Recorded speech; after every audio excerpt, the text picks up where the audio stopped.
ಸುಧಾಕರ್ ಅವರ ಬಾಯಲ್ಲಿ ಪದಗಳನ್ನು ನೋಡಿದಾಗ ನನಗೆ ಆಶ್ಚರ್ಯ ಆಗ್ತದೆ. ಚುನಾವಣೆ ಪ್ರಕ್ರಿಯೆ ಯಾವ ರೀತಿ ನಡೆದಿದೆ, ಬಿ ಜೆ ಪಿಯ ಸಂಘಟನಾ ಪರ್ವ ಕಳೆದ 4-5 ತಿಂಗಳಿಂದ ನಿರಂತರವಾಗಿ ನಡ್ಕೊಂಡು ಬಂದಾಯಿದೆ.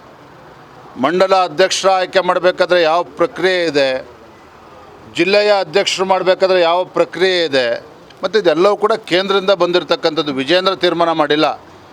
ಚಿಕ್ಕಬಳ್ಳಾಪುರ ಜಿಲ್ಲೆಗೆ ಸೀಮಿತವಾಗಿ ಹೇಳೋದಾದರೆ, ನಮ್ಮ ಚುನಾವಣೆಯ ರಿಟರ್ನಿಂಗ್ ಆಫೀಸರ್, ರಿಟರ್ನಿಂಗ್ ಆಫೀಸರ್ ಆ ಜಿಲ್ಲೆಗೆ ಭೇಟಿಯನ್ನು ಕೊಟ್ಟು ಎಲ್ಲ ಪ್ರಮುಖರ ಒಂದು ಅಭಿಪ್ರಾಯವನ್ನು ಪಡೆದುಕೊಂಡು 3 ಹೆಸರುಗಳನ್ನು ಆಯ್ಕೆ ಮಾಡಿ ರಾಜ್ಯಕ್ಕೆ ಕಳಿಸ್ಕೊಟ್ಟಿದ್ದಾರೆ. ಅವರು ಕಳಿಸ್ಕೊಟ್ಟಿರ್ತಕ್ಕಂಥ ಹೆಸರುಗಳನ್ನು ಯಥಾವತ್ತಾಗಿ ದೆಹಲಿಗೆ ಕಳಿಸ್ಕೊಟ್ಟಿದ್ದೇವೆ.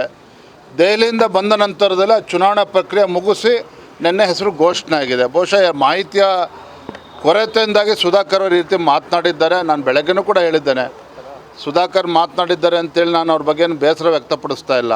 ಅನುಭವದ ಕೊರತೆ, ಮಾಹಿತಿಯ ಕೊರತೆಯಿಂದ ನನಗೆ ಆಗಿದೆ ಅಂತ ನನ್ನ ಭಾವನೆ. ಅವರು ಚರ್ಚೆ ಮಾಡಿಲ್ಲ ಅಂತೇಳಿ ನಾನು ಚರ್ಚೆ ಮಾಡೋಕೆ ಬರೋದೇ ಇಲ್ಲ ರೀ.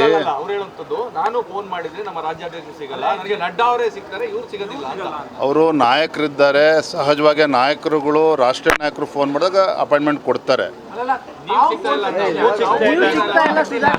ನನಗೆ ಅವ್ರು ಯಾವತ್ತೂ ಕೂಡ ನನಗೆ ನೇರವಾಗಿ ಫೋನ್, ರಾಜ್ಯದ ಅಧ್ಯಕ್ಷನಾಗಿ ಕಳೆದ 1 ವರ್ಷದಲ್ಲಿ ನಾ ಹಿಂದೆ ಸಂಘಟನಾ ಪರವಾಗಿ ಸಭೆಗೆ ಬರಬೇಕು ಅಂತೇಳಿ 5 ಬಾರಿ ಫೋನ್ ಮಾಡಿದ್ರು ಕೂಡ ನಾನು ದೂರವಾಣಿ ಕರೆ ಸ್ವೀಕಾರ ಮಾಡಿಲ್ಲ. ಎರಡನೇದಾಗಿ ಮೊನ್ನೆ 3-4 ದಿನದ ಕೆಳಗೆ ಭೇಟಿ ಮಾಡಬೇಕು ಅಂತೇಳಿ ಮೆಸೇಜ್ ಹಾಕಿದ್ರು. ದೆಹಲಿಯಿಂದ ಬಂದು ಭೇಟಿ ಮಾಡ್ತೇನೆ ಅಂತೇಳಿ ಮುಂಚೆ ಫಿಕ್ಸ್ ಆಗಿತ್ತು, ನಿಗದಿ ಆಗಿತ್ತಿಲ್ಲ ಅಂತಲ್ಲ.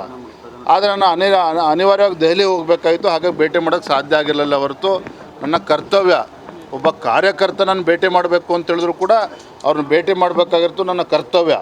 ಇನ್ನು ಅಂಥ ನಾಯಕರುಗಳು ನಾನು ಭೇಟಿ ಮಾಡಬೇಕು ನನಗೆ ಸಂತೋಷ. ಅದು ಸಮಯದ ಕೊರತೆಯಿಂದ ಆಗಿಲ್ಲ. ಈಗ ನಾಳೆ ನಾಡಿದ್ದು